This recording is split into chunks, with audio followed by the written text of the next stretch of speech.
Benedict, welcome to the FrontRunners. We're so happy to have you here. Thank you very much. And if you see an orange chair, that's mine? the one for All you. Right. Okay, orange. I'm looking for orange.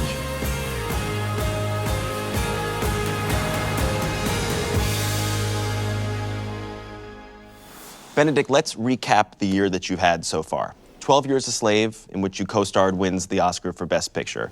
You pick up an Emmy for Sherlock. Yeah. And now with the Imitation Game, you're getting some of the best reviews and buzz of your entire career. Why are you so on fire right now?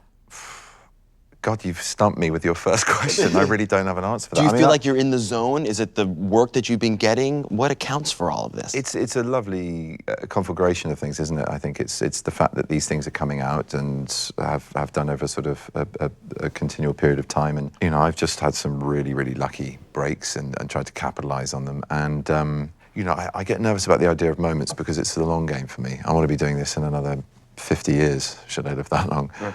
And I'd like to, I really would, because that's what I grew up with my parents, who are both actors. I'm just thrilled that people keep on throwing these challenges at me, because I feel at the moment that, yeah, I'm in a good place to give them a go. You mentioned that your mom and dad are both actors. When you think back to your childhood, was it the both of them or one of them that really inspired you to do what you're doing? Very much both. I think Mum had a very sort of interesting choice when she was younger in her early career, between following commercial work or taking a route into more classical work. She had a moment where she was going to go into the Peter Brook season at the RSC, which I think would have completely reshaped her worldview and her career trajectory, but she was pregnant with my sister and had to take another choice. So I saw all the vagaries, the pitfalls, the highs, the lows, the camaraderie, the fun of it, the loathsome aspects of it, the idea of how you're accessible and how you don't have control, all the wide canvas of the reality of what it would be like to be an actor, a working actor. And they were both really, really inspiring, but there was one particular moment which I would say is a defining moment for me. It wasn't really inspiration, it was more motivation through encouragement. My father said to me after he'd seen me play Salieri in Amadeus at university, he said in the car park afterwards with his eyes sort of brimming full of tears, "I'm so proud of you, you're better than I ever was or ever will be. I can't wait to support you and watch your career." And I was blown away, I was speechless. I mean, that's an absurdly generous thing for a man to say to his child, and come the day, I hope I prove to be as generous. I mean, it was all I needed as a blessing to sort of, you know, launch me onto going, right, I'm actually going to commit to this and make this happen. Well, now I have another part of the show where we're going to take a look at one of my favorite scenes from the Imitation Game. Great. We're going to watch it with these remote controls in our hands. Excellent. And pause it at key moments, and I'm going to ask you questions about what you've done. Okay. You're playing Alan Turing, the brilliant British mathematician and codebreaker, and this is a moment where you're really encountering some resistance from your superiors as far as the work that you're trying to do and the way that you go about doing it. Okay. So let's take a look at the Imitation Game. This is unacceptable. If you wish to discuss the complaint, I suggest to make a proper appointment. Alexander, complaint? No, Hugh Alexander has denied my requisition for parts and equipment that I need to build the machine I've designed.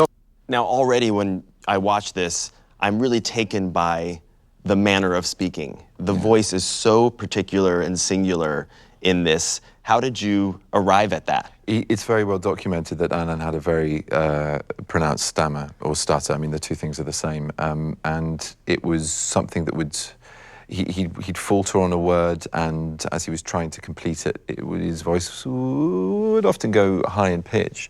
It was very severe, more severe than is in the scene. But we had to sort of adapt the integrity of getting that absolutely right and true to reports of how he spoke, with obviously telling a story in a 2-hour framework. But Graham's script is so beautifully managed that there are very specific moments where an intense psychological pressure just reads far easier as being the moment where that should come through.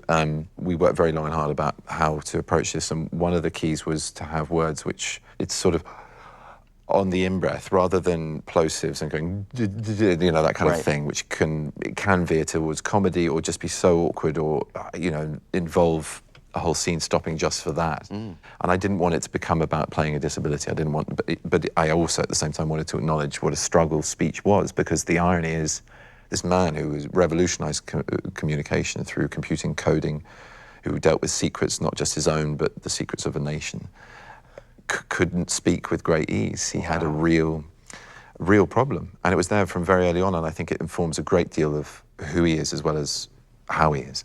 Well, let's keep watching. Fellow codebreakers are refusing to work with you, and they've filed a formal It is complaint. inspired by an old Polish code machine, only this one is infinitely more advanced. If you don't respond to the complaint, I shall have to take it up with the Home Office. What I love about that is that it's almost like he's not even hearing what Dennison is saying. He's just kind of in his own world. No, I think what his intention is to try to communicate the incredible importance of this. He's going, look, there is a basis in all of this, and me needing to build a machine. This is based on something that's real. Is he listening to authority just because it's an authority? Is he listening to superiority? Or he's paying no attention to status whatsoever, which is one of the adorable things about him. One of the things that I think people warm to him about is the fact that it's meritocratic with him, you know?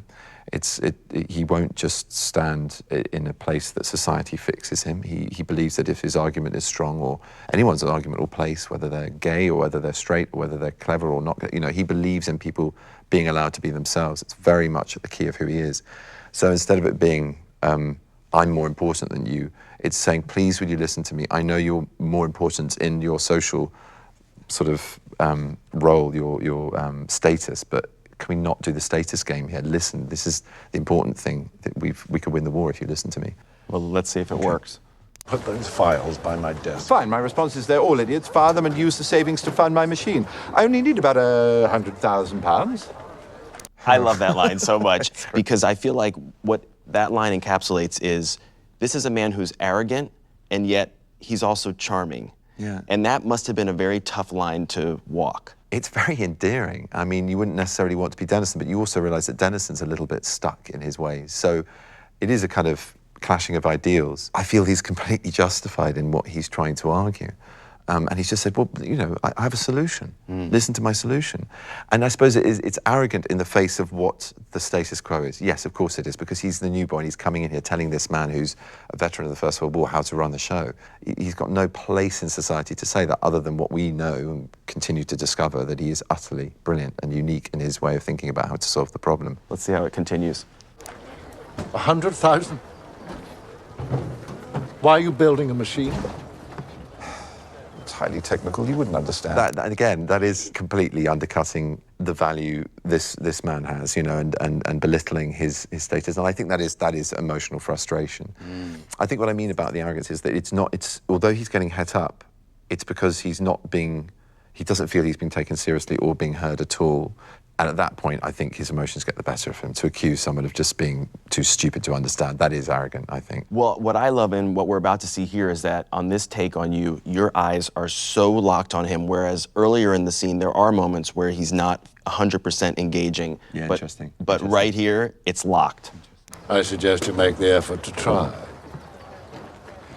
Enigma is an extremely well-designed machine. Our problem is that we're only using men to try to beat it. Now, what if only a machine can defeat another machine? Now, do you think Alan thinks he's gotten it right there? Absolutely, I do. I think when he says, I think you should try, he goes, okay, I overstepped the mark. I will explain it to you.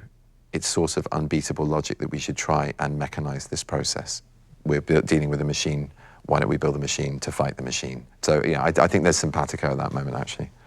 Are they, though? Not for long. Well, that's not very technical. Hugh Alexander is in charge of your unit. He said no, and that is that. I simply don't have time for this. I love this scene because it really sets up the next part of the story, which is so fascinating. So to see the rest of this great story and Benedict's fantastic performance, be sure to check out the Imitation Game, and thanks so much for watching Fandango FrontRunners. To thank you, we have made for you your very own Benedict Cumberbatch as Alan Turing Fandango gift card. No, that's amazing. Thank you very much. The last thing you have to do is take your photo. Here we go. 1, 2, 3. All right. Thank you so much. This was an absolute pleasure.